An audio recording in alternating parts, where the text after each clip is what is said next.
That just turned me off. Am I on now? Okay. This. I am going to talk about marriage today. It is one of my favorite subjects. I hope you don't mind. I was more than happy to give the pastor a break. He asked me if I would speak, and so yes, I told him yes, I would like to speak, actually right before Valentine's Day, to speak about marriage. Because like I said, marriage is one of my favorite subjects. I have to warn you though, I'm not a professional therapist. I do not know everything there is to know about marriage, right? Last week, Ken asked a question. He says, is there anybody in here, any guys in here that know who have marriage figured out? And no guys raised their hand, which really wasn't surprising because I knew they'd be fibbing. However, I had a gentleman come up to me after the service and he said, oh, I almost raised my hand, but I didn't.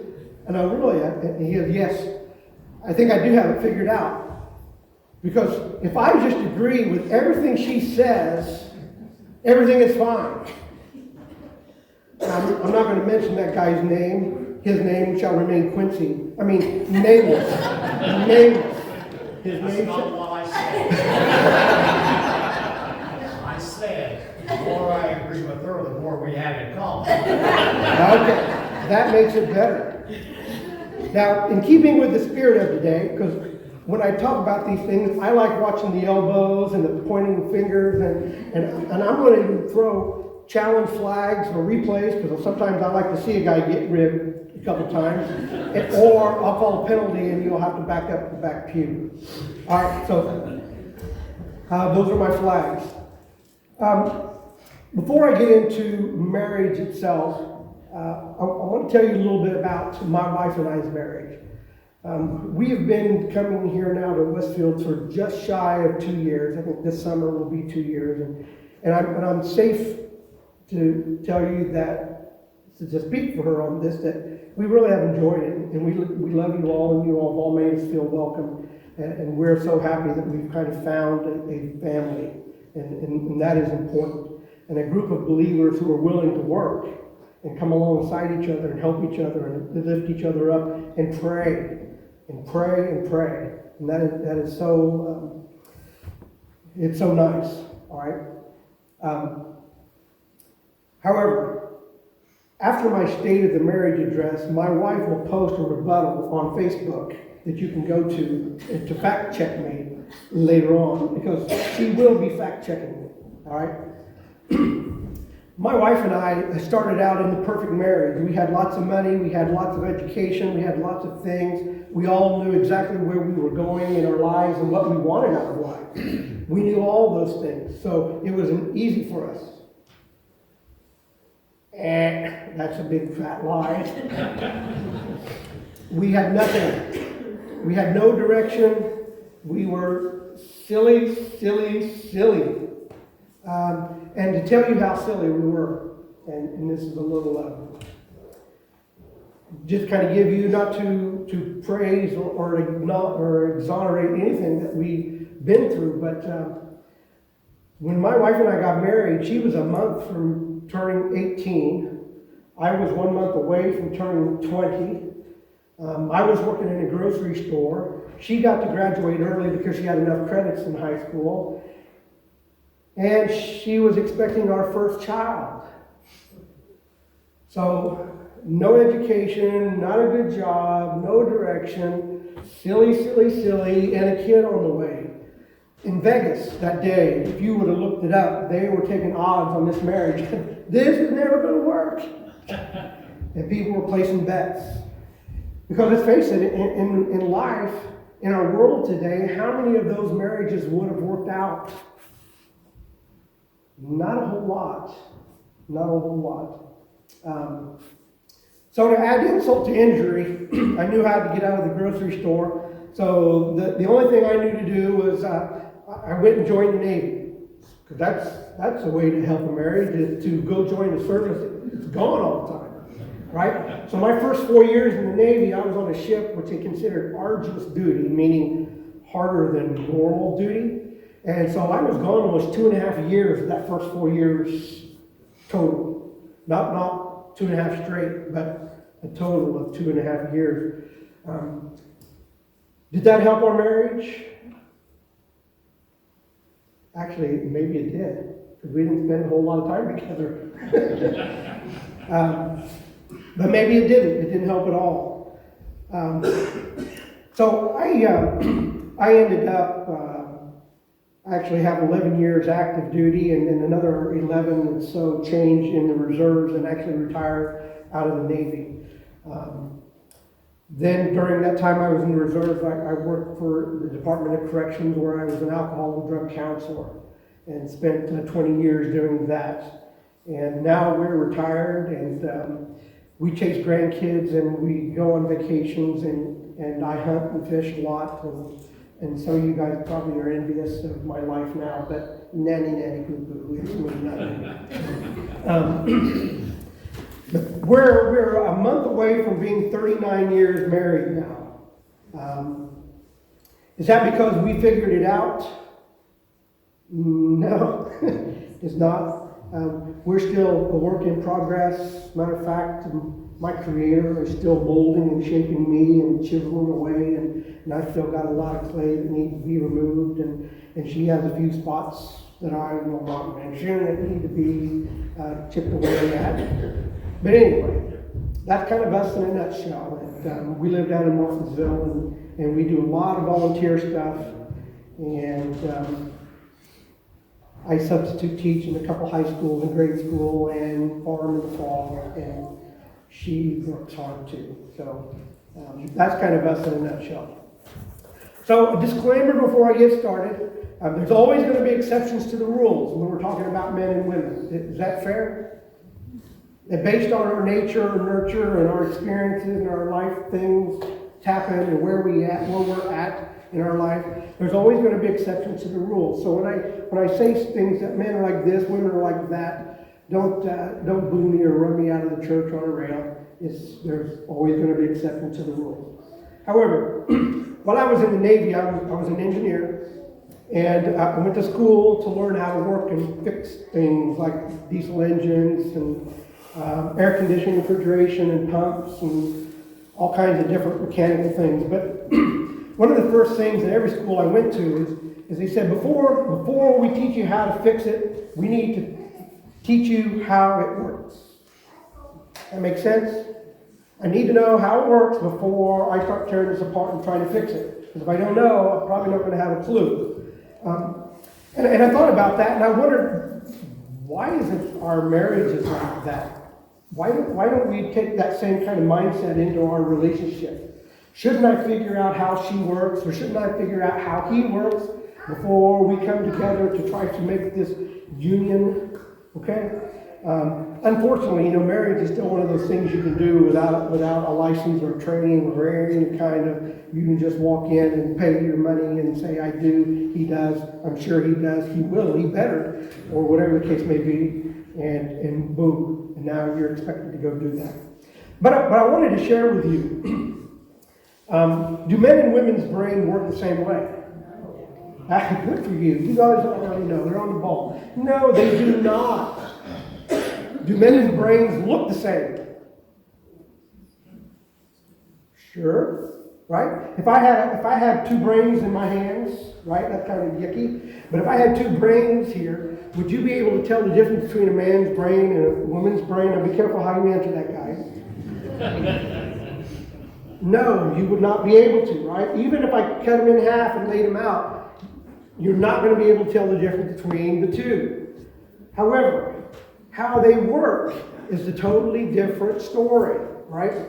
So I want to explain to you what I have found the best helps me understand women or my wife. Now, like I said, I'm not an expert, okay? But if you picture a woman's brain being a long wire, a really long wire, and this wire is balled back up in one piece in her pretty little head. And in that wire, right, she takes in data or whatever, and then through that wire, electricity is flowing. And every couple seconds,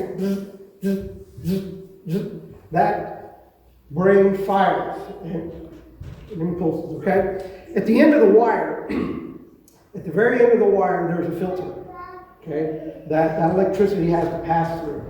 And that filter, I call it a love filter. Love, all right? Going on. And along the way, and I didn't mention this in the first service, and it probably kind of ruined it. They probably thought I was nuts. But along this wire, there are labels of things that are important to women. Kids, husband, work, cook, clean, blah, blah, blah, blah, blah, blah. And there's just thousands and thousands of these labels attached to the wire that these electric impulses shoot by constantly, 24/7, all day long, okay? Even when they're sleeping, they're firing, okay? Yeah, all right. A man's brain, okay, so that's a woman's brain. A man's brain. If you picture a man's brain being made up of thousands of boxes of small compartments, all right? Each compartment, none of them are touching, okay? They're all separate, but each compartment is labeled, and it has a specific purpose. One box might be labeled work. One box is labeled favorite hobby. One is labeled how to fix cars. My son, my favorite food, ice cream. I think I have 2 or 3 that say ice cream on it. Anyway, but on and on and on. Every box has a specific purpose. However, in the very center of a man's brain is one box that I want to touch on really quick. This box actually is labeled nothing. No, that is the label on that box, nothing, right? Okay, guys, here's a question for you. How many of you ever been sitting there behind you're driving along, or you're sitting in your chair, and your wife says, "Hey, what are you thinking?" And you say, and you're laughing. What do you say?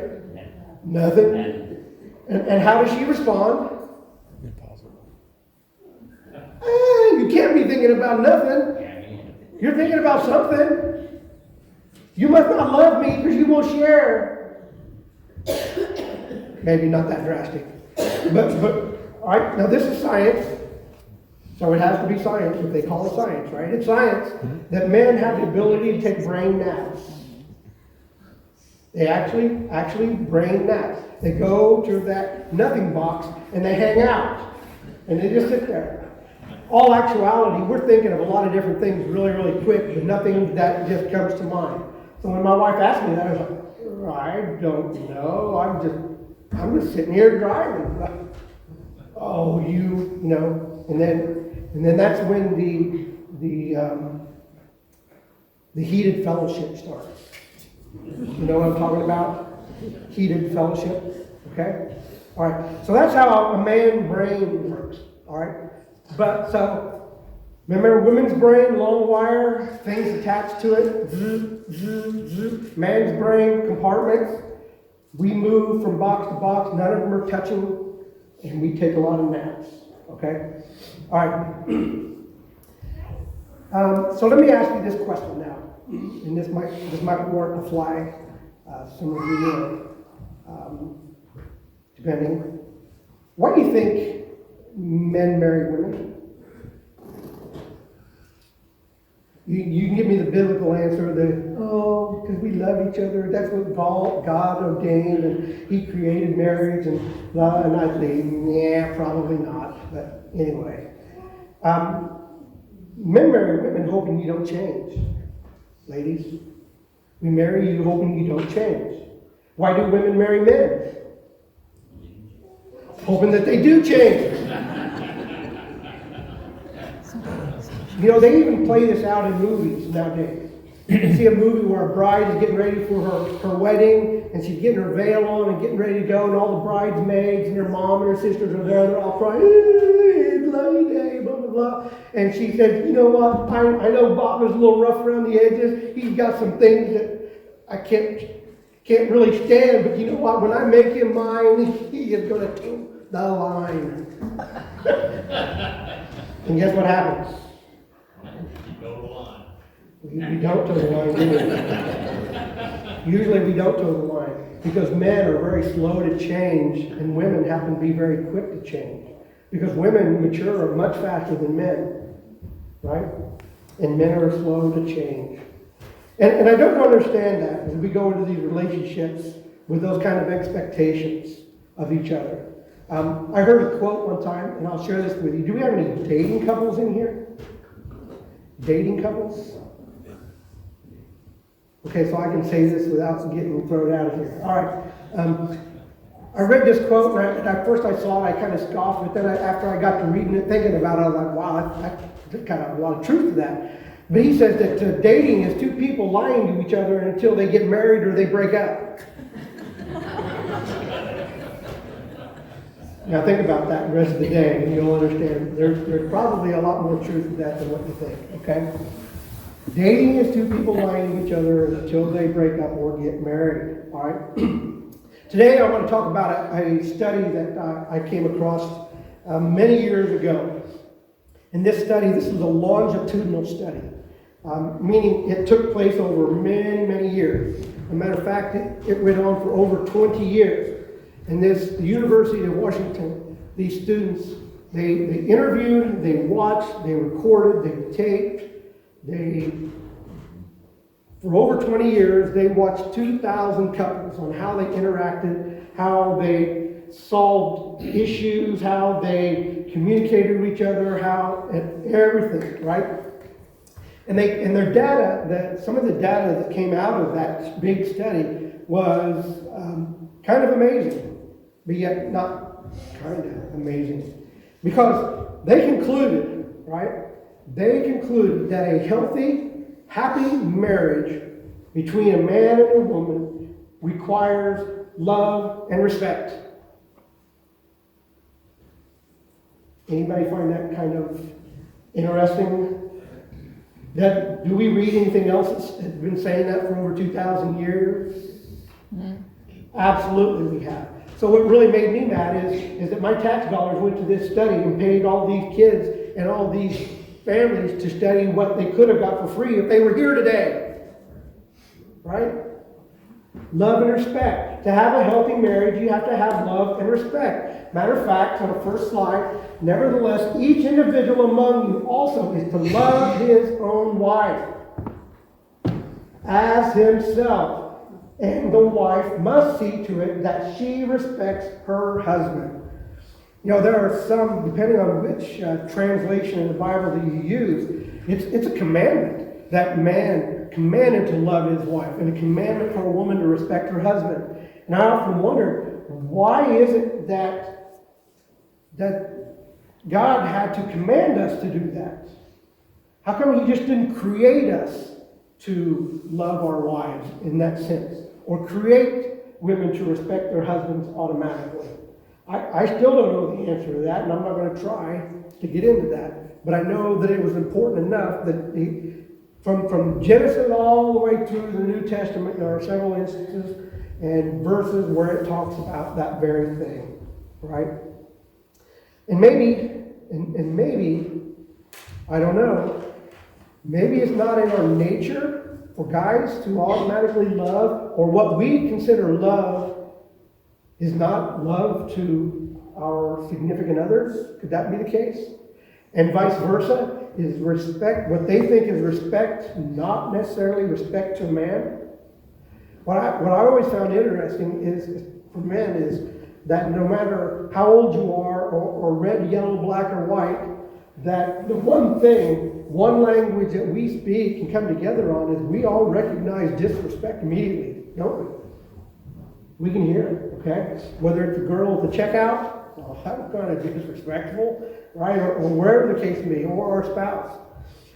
Could it be that it was just a warning for us, saying, hey, this is very, very important to marriage? Matter of fact, wasn't he the author of marriage? Yes, he was, right? He created it. And so he wants to protect it. And so he says to us, love your wives, respect your husbands. But first we need to figure out what love and respect is to each other. Okay? Another quote I heard that I really think is very, very true is that A healthy marriage is two servants serving one another. Does that make sense? Serving one another. Not picking and choosing what they do for each other, but just doing because they know that it has to be done. Right? But do men and women speak different languages? Kind of, sort of, don't we speak different languages? And then let me give you an example here. My wife this morning, as she was getting ready for church, she's in the closet and she's going through all of her clothes, and I can hear the hangers sliding. Right? And pretty soon I hear her say, I don't have anything to wear. Right? So what do you think I took that as? You're going to have to go buy me something new. Right? I don't have anything new to wear. Right? So then I go in the closet and I'm thumbing through the clothes. I said, I don't have anything to wear. Guess what that meant? Do the laundry. Do the laundry. That's exactly right. So the same words, the same sentence to women and men have two totally different meanings. And there are thousands of expressions like that that we hold each other accountable for.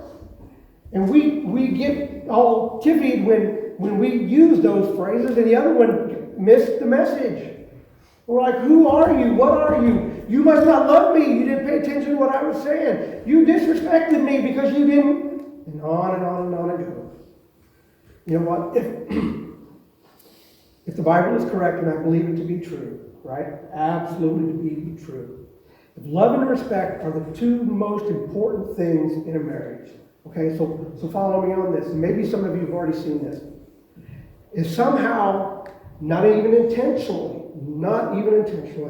I respond without love to her based on her through the filter, right? You don't love me. I bought her a treadmill. For Pete's sake, what else does she want? I don't know, right? I bought her cookbooks. No, I didn't. I'm just kidding. I would not do that. Anyway, if I were to happen to do something that she regarded as showing no love, might she respond with no respect? Absolutely. Hey, you big doofus, those clothes go in the hamper. Your mama's not here to pick them up for you anymore. Start picking up your clothes. Ooh, that was disrespectful. Guess what I'm going to do? No love, no respect, no love, no respect, no love, no respect, no love, no respect. And just like a hurricane or a tornado, folks, the more time that is allowed to go around, the more vicious and violent and bigger it grows. Now all of a sudden, we have some issues. We're almost past heated fellowship, and in some of the world today, it could even be 911, unfortunately. That's what I used to say in the prison. That leads to 911, right? Because something went awry, right? No love, no respect, no love, right? That is what we call the crazy cycle. It's a crazy cycle, all right? Now here's something else I thought was interesting. I found in another research. I found, to be fair and honest, I found research that disputed this research, and I found other research that supported this research. So I'm just the messenger, so don't shoot me. But this research found that women use about 20,000 words a day to express themselves. 20,000 words a day. Now, this sounds like a lot, but to me, that's not too bad, okay? But guess where men are at? How many do men use? How many? 10,000. 12? It's actually 7. Less than half. Less than half, right? So when he comes home from work and you're trying to tell him about your day and he's like, guess what? It's not because, he's not talking to you because he doesn't love you. He's talking to you because he's done.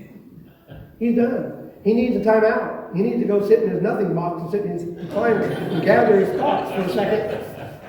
But then it's our responsibility to go up and go back to her, hey, honey, how was your day? Right? So that she can use those words up. Because this is what I have found out to be true, that if she don't use the words up, they're rollover words, gentlemen. Next slide. 1 Peter 3, 1 and 2. Now I don't have 20,000 words to worry about. I've got 30,000. And I don't want her to have unlimited data. That's all I'm saying. All right? 1 Peter 3, 1 and 2. In the same way, you wives, be submissive to your own husbands, so that even if any of them are disobedient to the word, they may be won without word by the behavior of their wives. All right, so in the beginning of our marriage, just based on age, right? Just based on age, I was a bonehead. I guess you could say that. I was a bonehead for many years into our marriage, matter of fact. And she would communicate with me. I'm going to use the word communicate so that I live to see the Super Bowl this afternoon, right? She would communicate with me about how I should change and do things differently, or how she wanted me to be. But guess what? No change occurred, right? But then something happened. One day she stopped communicating. And guess what she was doing? That stinker. She started praying. Turns out she knew the man who could change me. Because she finally realized she couldn't do it. She couldn't change me. You can't change him. You can't change her. But who can? The very author of marriage. The one who sanctified it. Right? Disobedient in the word, that they may be won without a word by her behavior. As they observe your chaste and respectful behavior, your adornment must not be merely external, the braiding of hair and wearing of gold and jewelry and putting on dresses. It wasn't the outside beauty, it was her inside beauty that won me and helped change me to who I am. And I admit, I still got a lot of things to work on, right? And she has a couple things too. So, folks, I always wondered why that when relationships suffer, we often turn to our coworkers. We often turn to our buddies or our friends for advice. And it just baffles me. I used to listen to some women at work in the lunchroom or in the office, and they talk about their relationships, and they would ask their girlfriends who have never been married, who were on their fourth marriage, for marital advice. And I always thought that to be kind of, really? But I kept my mouth shut. Same way with guys. They would do the same thing. They would talk to their